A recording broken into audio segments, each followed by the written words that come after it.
Hello again. I see you're back for more. It appears that my previous story has successfully intrigued you. Do not worry.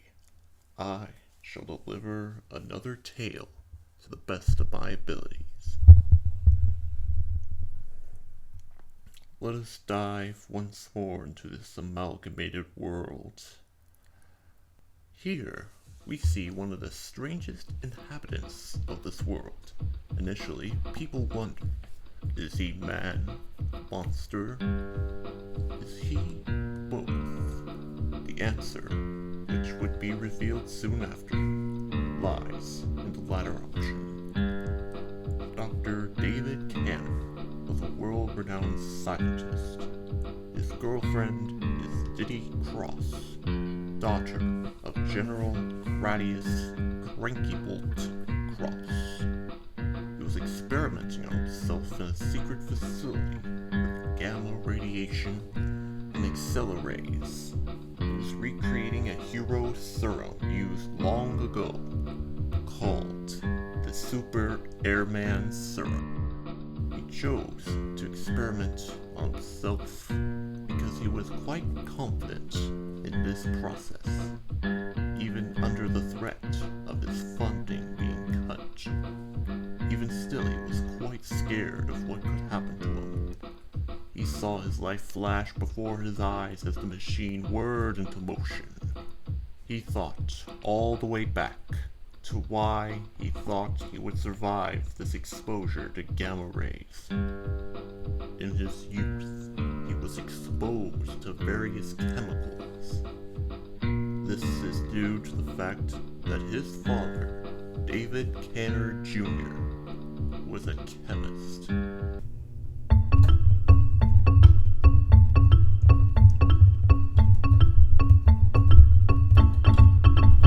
However, this was not due to an accidental exposure, but because his father was abusive. David had absorbed his mother's love, and that drove his old man insane. His father also believed that the radiation had mutated his DNA and affected his son. He certainly did not like that possibility, was very against it. David's father was never arrested because he was the sole breadwinner of the household. This constant abuse drove David to distract himself by reading books. This was the only time he had away from his father, so he associated this experience with it being good. He was joined by his cousin, Jennifer, who most certainly needs to be discussed another time. I know. Don't want to leave you hanging like that. When I find an appropriate time to talk about her, I will. David's life changed forever when his mother was killed by his father's rage-induced assaults. His father was then locked up in a mental asylum, forcing him to live with his aunt. After getting a doctorate at Oxford, he was approached by General Crankybolt to work on the Airman Serum. There, he met the love of his life, Diddy Cross, Crankybolt's daughter. She was a casual rocker, often shredding it on her guitar. This affection resulted in her and her father to be present when Dr. Canner performed the Super Airman experiment on himself. This leads us back to the start. And boy, did he not anticipate how this moment would alter the course of his life forever. The process transmogrified him into a gigantic green brute. It went on a rampage in the lab. While no one was hurt, nor was he publicly seen causing destruction, he still felt he was too dangerous to be in society, and went into exile on a tropical island off the coast of Brazil. While there, he learned more about his abilities. In his altered state, he gains a green hue to his skin and fur.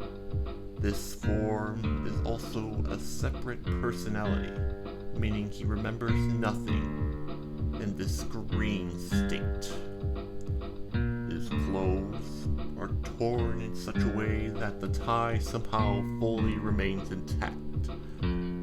His strength is so incredibly vast that, in theory, he is able to crack a continent or punch the moon out of orbit if he so chooses. The most important takeaway was that, when angered, he transforms into his monstrous state, meaning he has to keep calm and never release his aggression under any circumstance. Over time, he learned to maintain his composure through various relaxation methods. However, even a genius scientist like him knew he couldn't keep this up forever. Unfortunately, that day came when he was ambushed by a mugger. While on his way from the market after doing his weekly shopping, David was suddenly jumped by a vile miscreant who demanded to hand over the food under threat of gunpoint. There were many factors that led to David's subsequent outbursts. One was simple. He was tired of hiding his anger. Months of repressed rage were unleashed finally upon the felon. Next was more situational and needs to be brought into context. He had very little money due to his fear of being spotted by the US government. All he could afford was the cheapest food the markets could offer. Pair this with the threat of physical injury, and this boiled over into a recipe for disaster. His admittedly overreactive response drew the attention of Cranky Bolt Cross himself. He knew this event would occur because he secretly sent the mugger to the island to divert Dr. Canner's attention away from his home. His house is important because it has his DNA, something they were very interested in studying. They hoped to capture the great ape himself, but that plan failed, and Dr. Canner fled all the way to Guatemala. He managed to make his way back to the States so he could meet his girlfriend. While there, the military attacked him, forcing him to escape. Fortunately, he was knocked out by supersonic technology. While he was unconscious, they tried to extract some of his blood. This plot only awakened Dr. Canner, who then found out the officer leading the assault, Commander Kenneth Krulski, stole vials of his blood. Canner voluntarily extracted his own blood prior to this, hoping sending it to his girlfriend could result in a cure. This is how the military found out where he was, and this was also how Dr. Canner found out about the hired mugger. This theft and deception enraged the irradiated doctor, who transformed into his altered state and went on a rampage in the government facility it was being held in. Meanwhile, Krulski was trying to make his own serum that was supposed to be better, something that could truly stand toe-to-toe with Dr. Canner. To make sure he gets the serum directly into his bloodstream, he injected it into one of his eyes, hoping the regenerative nature of the concoction would heal him of his wounds. While it was successful, it did turn him into a similar beast. It made him spikier, and made one of his eyes swollen and bloodshot. I think you can guess which one it was. The two would ultimately clash in a final battle later that day. One which would be seen by the public. The two would practically tear at each other, as well as the surrounding urban landscape around them. They used whatever debris they created to use as weapons against their opponents. Fortunately, the military had cleared the area an hour prior, under the excuse that the air had become polluted due to a classified military weapons experiment gone wrong. They weren't entirely wrong about the weapons experiment. People did see what was truly happening on the news, but the government denied what the two entities in the footage were. Various news outlets gave the two nicknames instead for the dueling duo. The two that would ultimately stick were the King Croc Abomination, a name given to Krulski's monster estate, and the Hulking Kong, the one given to Kanner's form.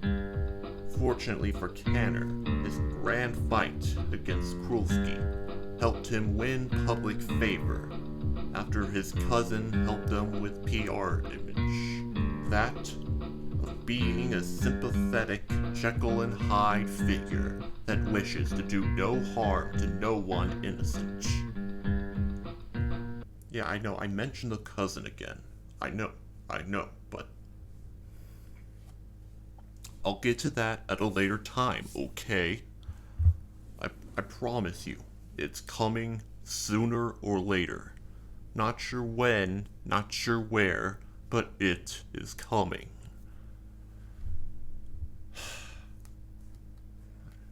Insatiable hunger. Many other adventures helped solidify his hero status, which eventually got him a role on a team. This team is a varied collection of other odd heroes. The one I mentioned previously, Thorio Rotenson, is one of the members, but the others have their own story. These tales, however, can only be done proper justice in separate profiles. For now, I must leave you with this. Oh, if you're wondering what the team name is, let me give you an answer. Its name is the Avenging Fighters. Things are gonna get more interesting after this point, I guarantee it.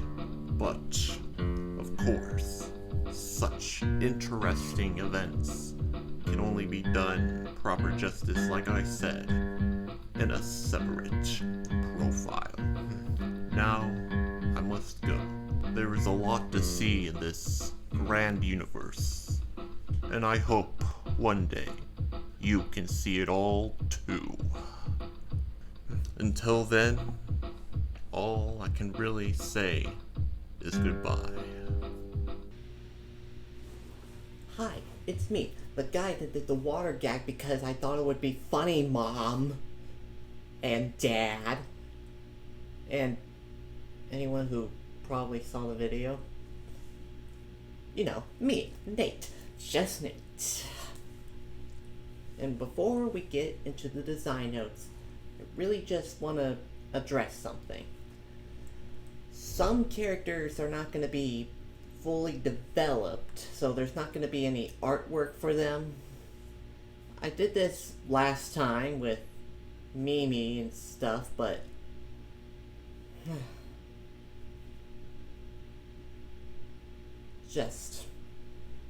I just have to address this. Just wanted to get it out there. Alright? Mario RPG fans are probably disappointed that I just briefly mentioned the Geno mashup. I didn't do any artwork for them. I will do art. Well, not will. I have done artwork for others. They are expansive enough for their own stories. Who are they, you may ask? Stay tuned. Now, onto the actual design notes. The tie is purple because, get this, Hulk. Yeah. There's no other reason, really. Dr. Canner's design is loosely based off of Bruce Banner's appearance in the original Avengers film. So, you know, this isn't really a complicated affair, so I'm just gonna have to leave you all with that. Until next time, goodbye.